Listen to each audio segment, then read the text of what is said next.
Hello and welcome to the next unit of our course. In the first unit of our course, we covered formalist literary criticism, and you performed formalist literary criticism on Essay 1. And in this next unit, we are going to be covering the next lens of literary criticism for this class. So if you need a reminder about what is a lens of literary criticism, I suggest you go back and review the lecture slides on what is literary criticism. But a quick recap is that a literary lens refers to the way that we look at literature, and more specifically, what we are looking for in literature when we perform literary criticism.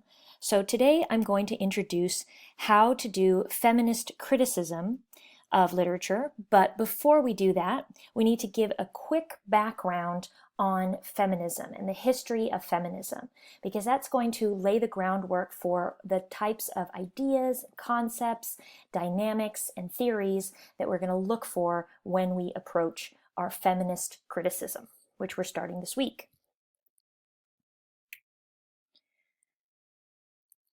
It's important to understand that there is a clear distinction between feminism and feminist criticism. You've most likely heard the term feminism before, but you might not know how it can be applied to analyzing literature in the form of feminist criticism. So that's what the topic of this lecture is. Feminism has three important definitions. The first is the dictionary definition of feminism, which is the theory of the political, economic, and social equality of the sexes. There's a word that's not appearing in this sentence that might come as a surprise to you. When many people think of feminism, they think of women's rights and equality for women. Unfortunately for feminism, some of the ideas that lay the foundation of feminism have gotten lost in the political and social debate over the years. It's important to understand that feminism does not just refer to the experience of women.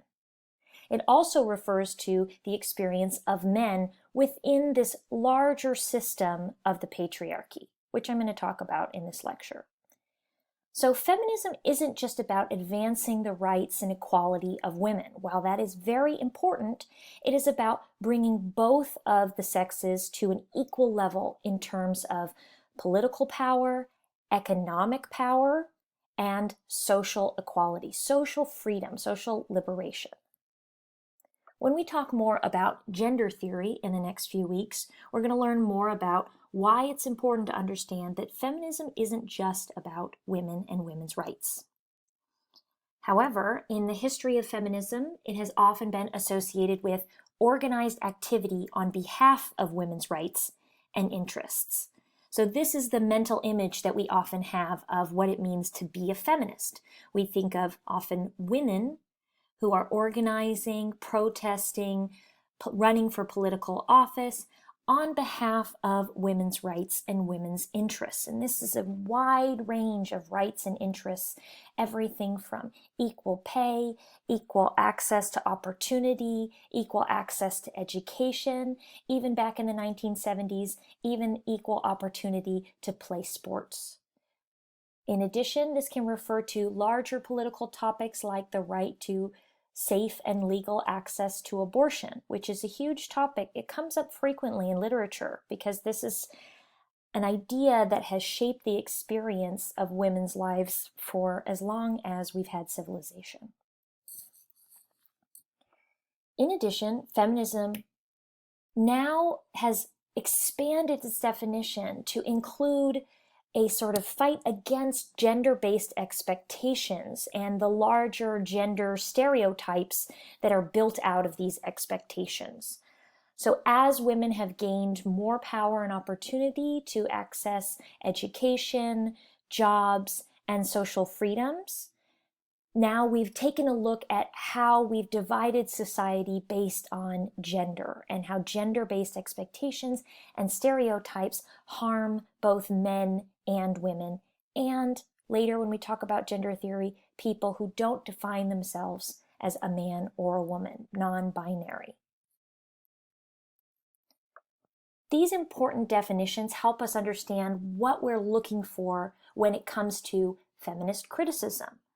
So feminist criticism involves looking at literature through the lens of a feminist perspective, looking at the relationships between men and women, power dynamics, money dynamics, social and cultural freedom, and gender-based expectations. So when we perform feminist literary criticism, we're looking at literature and seeing how it is informed by feminist theory, or more broadly, by the politics of feminism.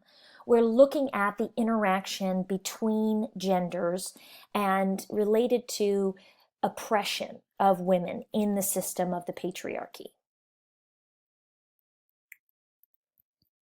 Feminist literary criticism uses feminist principles and ideology to critique the language of literature. And similar to when we are performing formalist criticism, when I use the word critique, I don't mean to talk about the negatives necessarily, but instead to look closer, to perform a close reading. Another way to put this is to read between the lines of the literature to see how we can draw out some analysis, some breaking down of our understanding. This means looking at the author's message. What sort of messages and ideologies can we find in the text that are related to or informed by the dynamics between the genders, the political, economic, and social inequality or equality of the sexes?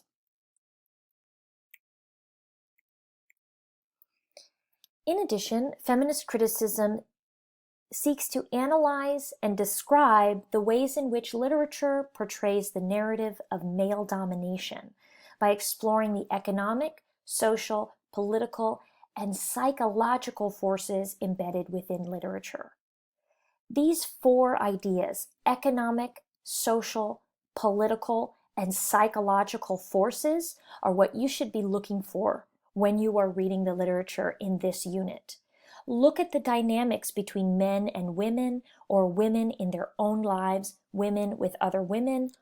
The economic, social, and political, psychological forces is key, especially when we're looking at some of the earlier literature that represents a period of time in American culture when women were more constrained, when there was more sort of oppression and domination by the male half of society, which is an undeniable fact. We can't do feminist criticism without looking at how in our system, our societal system and culture has been informed by male domination. Men have often held power, they've earned money, and they've had social and cultural freedom. This affects the literature as it was written, whether it's written by a man or by a woman.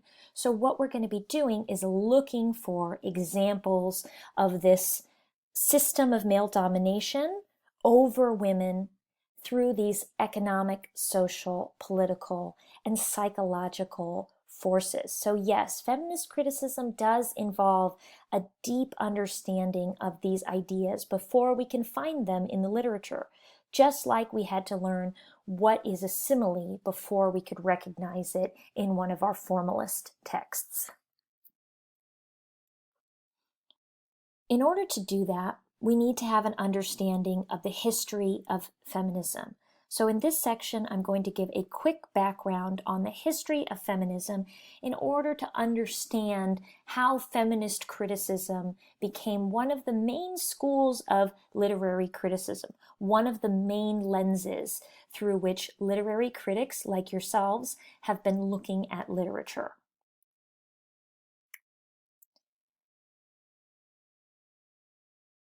So to begin, we're going to discuss the feminist movement, which you may already know is often described as coming in waves. We have the first wave of feminism, which began in the late 1700s and early 1900s, and went all the way to the early 1900s, and I'm about to explain why. Yes, feminism has been around since the beginning days of this country.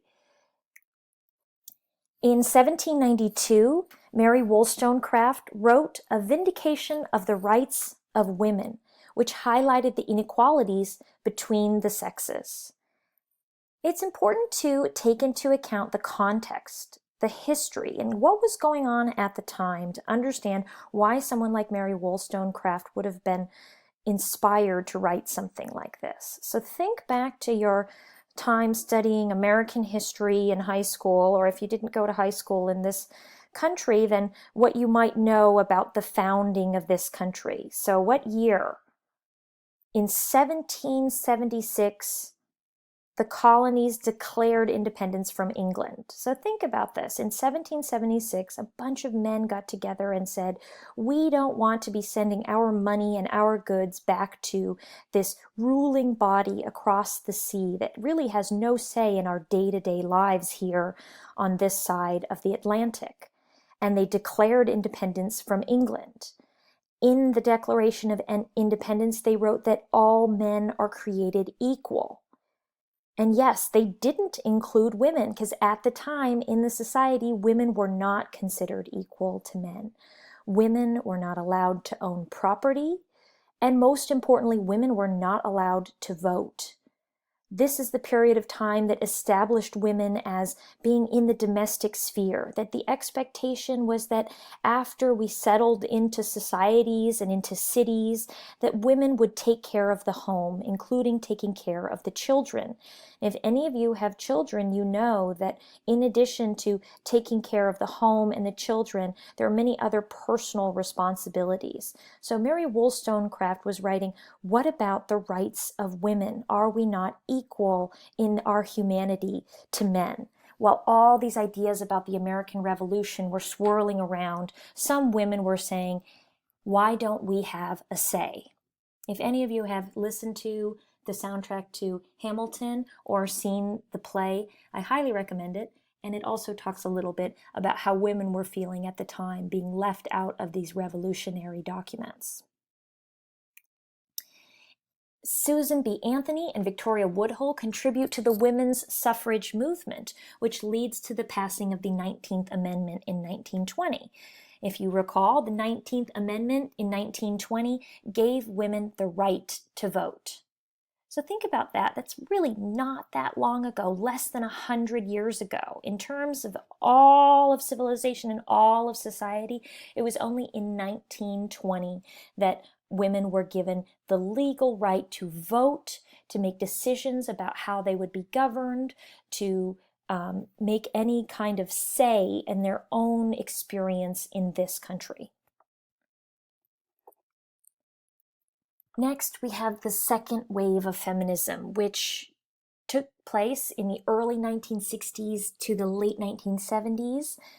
And this involved another revolutionary or cultural shift in this country.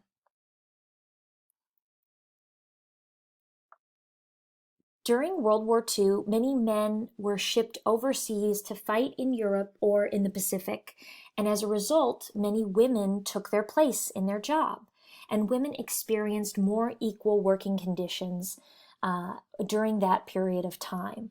It wasn't as if all the factories and shops could shut down because the men were off fighting a war. Instead, they needed to be maintained, and so women went to work. And for many women, this was a liberating moment. They recognized that they wanted to contribute to society by working. And what I'm thinking is they probably enjoyed earning money and feeling like a productive member of society, rather than the many women who up until that point had been expected to stay at home, take care of the children, take care of the household chores, and weren't able to make any of their own decisions about what they wanted to spend their time doing. After the war, men returned and asked for their jobs back, and sometimes not very politely. And as a result, that led to a huge cultural revolution. A cultural revolution was going on at the same time, and women seized this moment to start organizing and inspiring political activism. You might have learned about Black History Month or writers and speakers like Martin Luther King Jr. and Malcolm X. And at the same moment, there was this cultural revolution going on where they were asking for equal rights for African Americans, equal treatment. You might remember the story of Rosa Parks, who refused to get up and move to the back of the bus and give her seat up for a white man. So at the same time, there was this cultural revolution going on, and feminists decided to tie those ideas together with these cultural and social movements. Writers like Simone de Beauvoir wrote The Second Sex, or Le Deuxième Sexe, in 1972, which established the feminist theories alongside with the American civil rights movement. So many people were looking at the systems in place and looking at who held the power and looking at discrimination and asking themselves, how can we make our society more equal? And as a result, there was tons of political fervor and activism, protests and people marching in the streets, very similar to what's actually happening right now. Eventually, this led to third wave feminism, which began in the early 1990s and is continuing to the present day. Some people argue that we're in a fourth wave of feminism, but for our purposes, it's more important to consider those two things collapsed into the third wave of feminism for what they represent. Third wave feminism moved to expand the ideas, resisting the white, heterosexual, middle class focus of second wave feminism. So, looking all the way back to the first and second waves of feminism, the feminists were really often white, heterosexual, middle class women who were asking for more rights, like the right to access to birth control so that they could have as many or as few children as they wanted, the right to safe and legal abortions, and the right to other political and social and economic power. And during the third wave, this expanded to include many different groups. It borrows from contemporary gender and race theories to expand on marginalized populations' experiences. So a marginalized population might be a group of people that are often systematically discriminated against.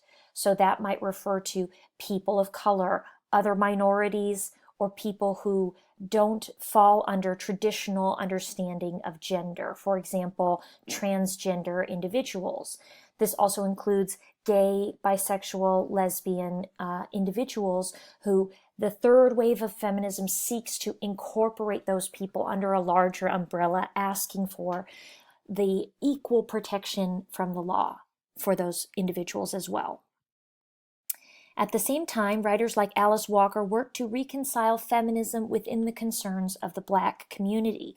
One of the issues that plagues feminism is that it tends to focus on the equality for white women, white individuals, and many people who fight for breaking down the systems of discrimination and racism in this country don't feel that feminism represents them as well. And so the third wave of feminism, also referred to as intersectional feminism, is an idea that we're going to talk about in a few weeks when we get to some intersectional feminist texts and we look for these larger ideas about gender and race theories that will help us to critically analyze the literature and perform feminist criticism. This will be particularly good practice for us when we read Between the World and Me at the end of this semester, where we'll be looking at race theories and how to critically analyze a work of literature through the lens of race. In order to understand what gender theory contributes to feminist criticism, we need to understand that gender is a construct. What do I mean by that? That means that gender is built. It is constructed. Or basically, another way of saying it is gender is something that we have made up as a society. Famous writers and philosophers such as Judith Butler have revolutionized our understanding of gender. Judith Butler is an American philosopher and gender theorist. For many years, she was a professor at UC Berkeley, just across the bay from us. So it's important to understand that these kind of philosophers and thinkers, they often flock to areas like the Bay Area, where all of new ideas tend to be sort of churning in the atmosphere, and progressive politics are more acceptable. People open themselves up to these ideas. And I think it makes a lot of sense that San Francisco and the Bay Area would be an area that would foster this kind of idea of questioning gender and questioning constructs of society and questioning the patriarchy. Judith Butler is known for her work known as Gender Trouble, Feminism and the Subversion of Identity, which introduced the idea of gender performativity. This is going to be an important term for us as we look at feminist criticism. So we need to understand, what do I mean by gender performativity, or what does Judith Butler mean?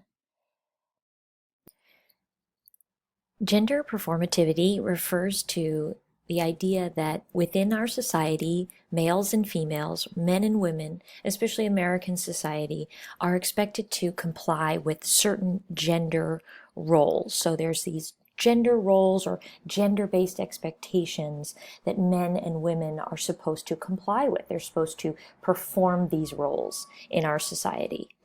And Judith Butler writes that gender is something that is created by doing repetitive acts of gender performance. So these expectations that we have for men and women, you can think about some of the roles that we expect men and women to play. They are created or constructed solely by doing repetitive acts of compliance with that specific gender.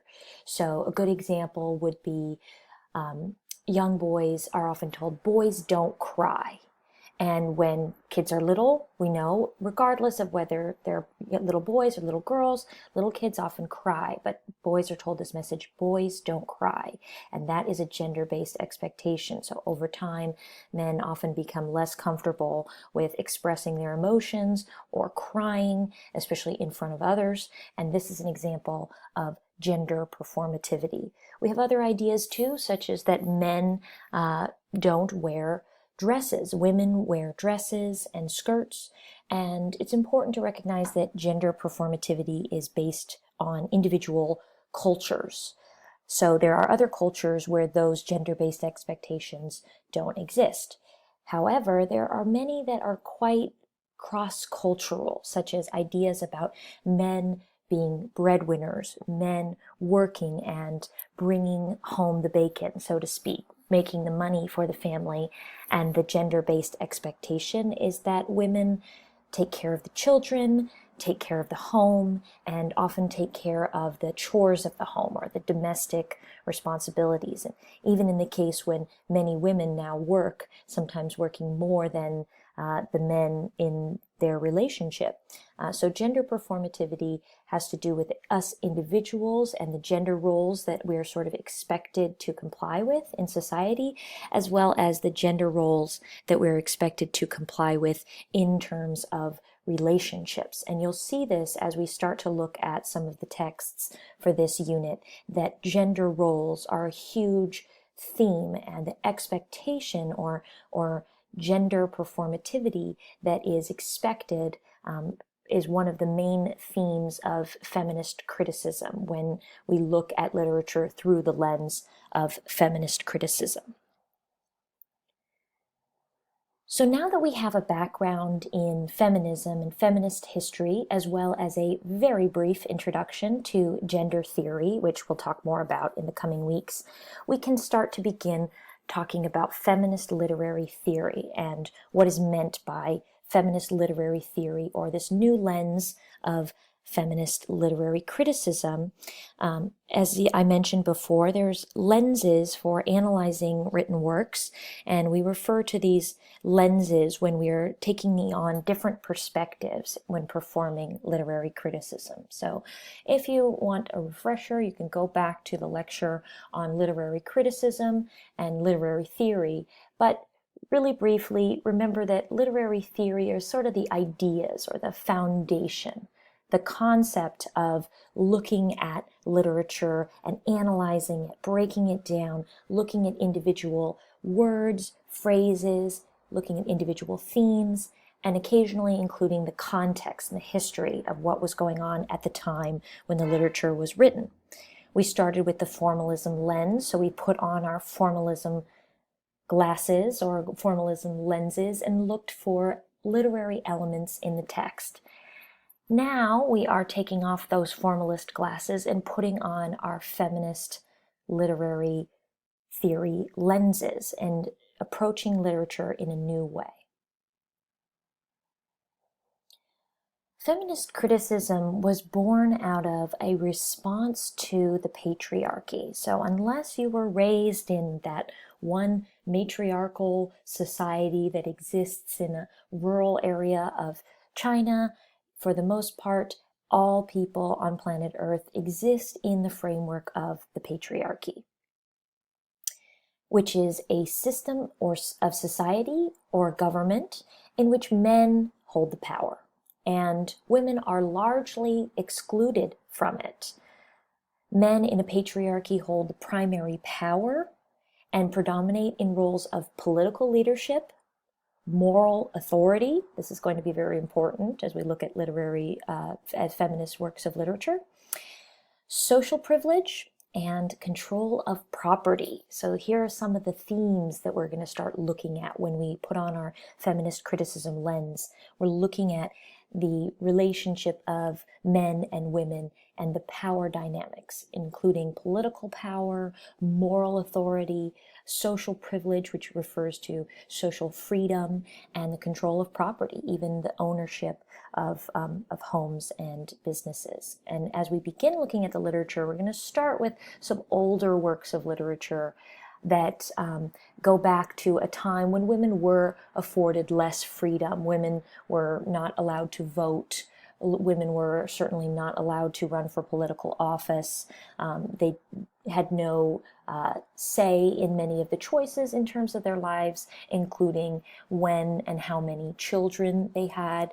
Childbearing is a really big topic in the early works of feminist literature that we're going to be looking at in this unit. So patriarchal ideology just refers to the idea that in every domain where the patriarchy reigns, where men hold the power, as I mentioned previously, the idea of woman becomes other or othered.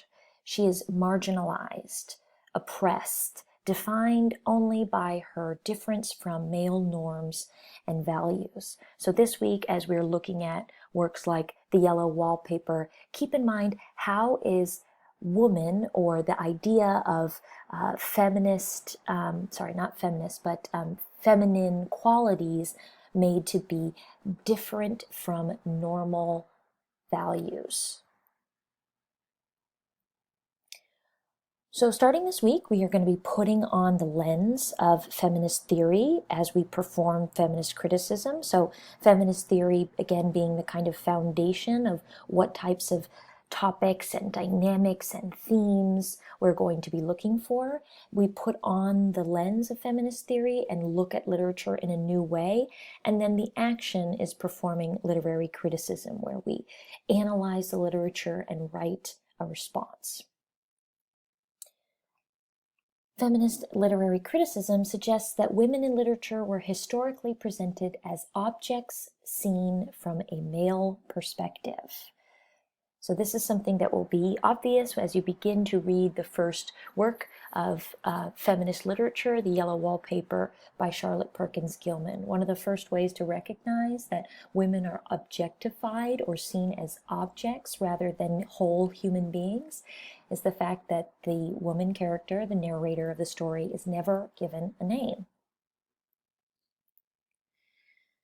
Feminist literary criticism is concerned with the ways in which literature and other cultural productions, you can perform feminist criticism of films and TV shows, reinforce or undermine the economic, political, social, and psychological oppression of women. These are sort of the four horsemen of feminist criticism, looking at the economic dynamics between men and women, the political dynamics between men and women in the patriarchy, social oppression of women, their freedoms and their power, and the psychological oppression of women. So this last one you're going to see this week in the yellow wallpaper. The psychological oppression of women comes in the form of women sort of being dismissed in their feelings and their emotions, and often being oppressed through the fact that their health concerns are not taken as seriously, which will become part of the discussion of Charlotte Perkins Gilman's The Yellow Wallpaper. Here we have a quote from feminist writer Bell Hooks, who you'll be reading this week. Quote, "The significance of the feminist movement is that it offers a new ideological meeting ground for the sexes, a space for criticism, struggle, and transformation." So I include this quote because it's important to remember, as I mentioned before, that the feminist movement is not only about women.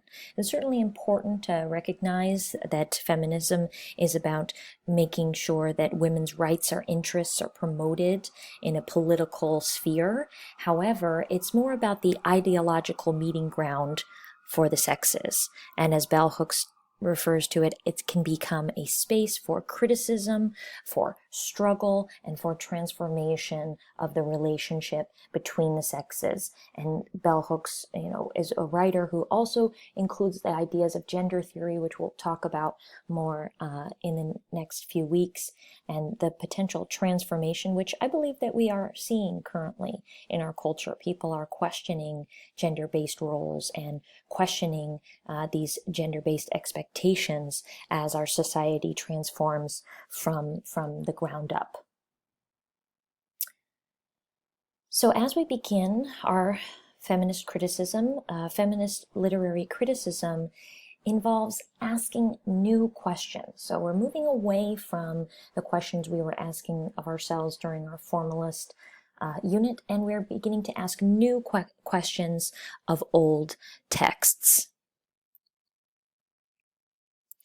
What do I mean by asking new questions? Well, Lisa Tuttle is an American-born science fiction, fantasy, and horror author, and in 1986, she literally wrote the book on feminism, the Encyclopedia of Feminism, and she gives a succinct description of the goals of feminist criticism as to develop and uncover a female tradition of writing. Many students of literature up until the third wave of feminist criticism didn't focus much attention on women writers, and there are fewer well-known women writers from a period of time up until sort of the third wave of feminist movement, when we saw an explosion of female writers and female voices.